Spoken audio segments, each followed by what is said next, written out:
They say, oh my, I see the way you shine. Take your hand, my dear, and place them both in mine. You know you stopped me dead while I was passing by. And now I beg to see you dance just one more time. Ooh, I see you every time.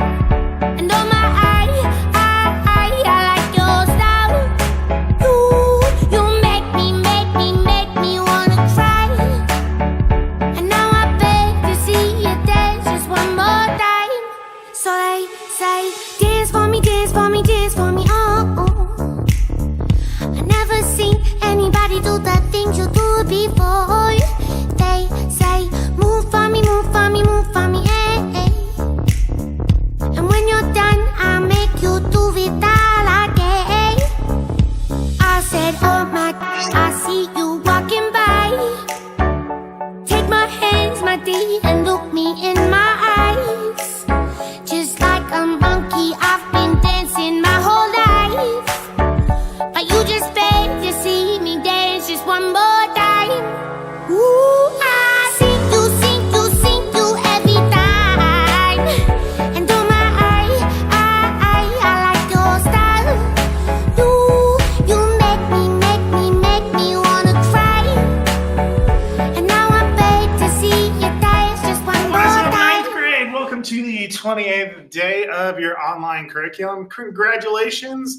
The next time you see Mr. Cartwright, we'll be live and in person where you can smell my breath. It's going to be a huge improvement to the videos, and it's going to make everything a lot better being in person.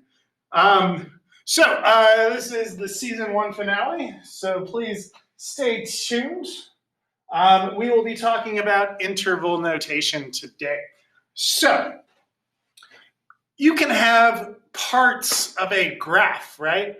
And just because a part of a graph has a certain function associated with it doesn't mean the whole graph will. So in this case, we can break up our graph into parts. So for instance, I would have one part where the graph is going up right there, another chunk where the graph is going down right there, this part where it's level, it's going up again right here, and down again right here. So to accurately describe this graph, right, I would actually have 1, 2, 3, 4, 5 different parts to it. So how does that look?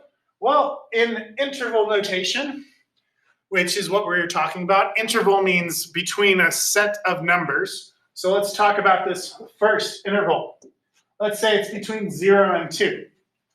So how I would write that is x. So when the x value line is between 0 and 2, oops. Yeah, no, that's right. And then we would write our function. So what that means is when x is between 0 and 2, the function is going to be y equals, let's call it 3x, right?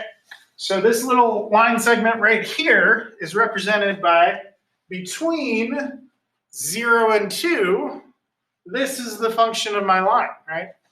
So between 0 and 2, my equation is y equals 3x. Between this part, it tells me the slope. The next part would be between 2 and 4. So I'd write it again. I'd write x between, let's go ahead and get rid of this, between 2 and 4 is going to have a negative slope. So let's just call that y equals negative 3x, right?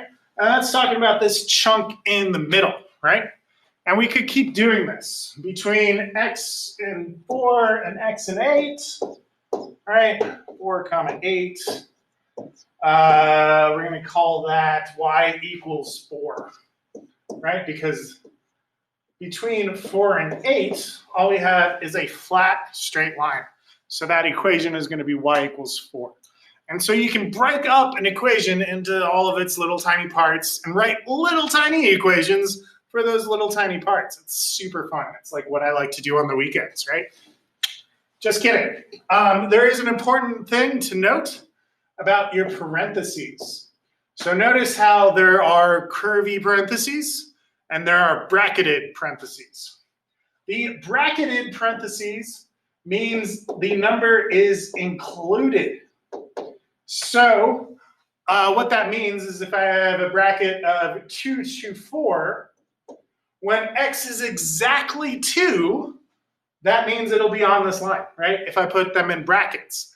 If I put them in parentheses, right, like the curvy ones, that means the 2 is not included. So 2 would actually be part of the previous piece of the graph if it's a curvy parentheses. It means it's not included. 2.000000001, though, is included. It's just that specific number is not included. We have another way to represent included and not included numbers, and that is with an open or closed circle. So open is not included. We're going to call it not in set. And a shaded dot means that it is included. So once again, just to review, if we have circular curvy parentheses, that means those numbers are not included in the graph. And if we have bracketed parentheses, that means they are included. Open dot, not included. Closed dot, included. Moving on. So once again, we have the is it a function test. And every function, if it's going to be a function, every x value has only one y value. So if you are at x and you look up or down, there's only one place where the line crosses. If you are a y value, though, you can have multiple x's, right? And how we determine whether an x value only has one y value is by the vertical line test. And so we take a vertical line, in this case, my red line, and we pass it through the entire equation. If the blue line only crosses the red line at one spot, it is a function. So this is a function. Does the blue line only cross the line once over here? Yes, it is a function. No, come back. So this one is a function. What about this one?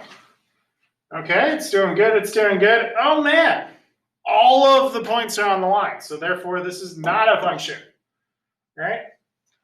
All right, it's doing good over here. Over here it crosses 3 times.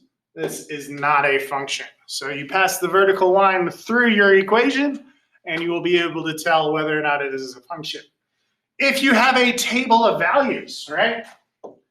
So like an x and a y system, and we got 0, 1, and 2, and 1, 2, and 3. That would be a function because every x value only has one y value.